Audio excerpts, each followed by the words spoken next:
որ բայ եթե այնտեղ ընտրություններ լինեին, ադրբեջանցիները կընտրվեին։ Հետո մենք ինչա ֆաշիստ ենք, մենք ռասիստ ենք, որ ասեն Ղարաբաղի, Արցախի խորհրդարանը դի բաղկացած լինի զուտ հայերից, եթե զուտ հայերից չի բաղկացած, այդ նշանակում է, որ հայկական չի, այսօր Հայաստանի ազգային ժողովում զուտ հայերն են, ընտրված որպես պատգամավոր։ Ազգային փոքրամասնություններ ունենք։ Այսինքն, ինչի մասին է խոսքը։ Մենք մշտապես ասել ենք, եւ դա այսպես որևէ կերպ չի նշանակում մեր աշխատանքը, որ այո, մենք ընդունում ենք,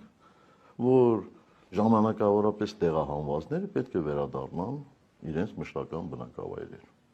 Բայց դա կարող է տեղի ունենալ միայն այն ժամանակ եւ այն դեպքում,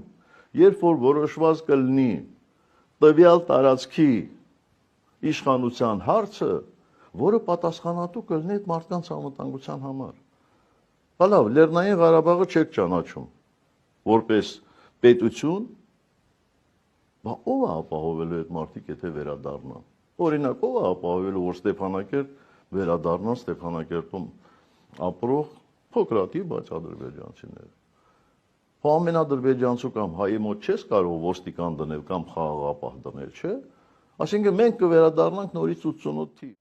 Խոսքը վերաբերում է իդ վերադառնալուն այն ադրբեջանցիներին,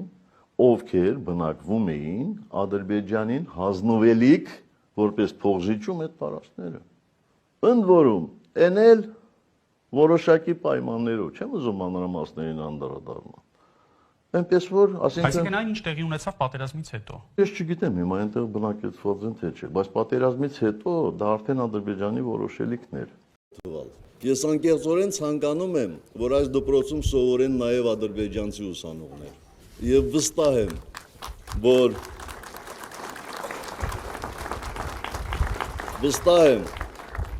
որ այդ օրը գալու է եւ ցանկանում եմ, որ այդ օրը գա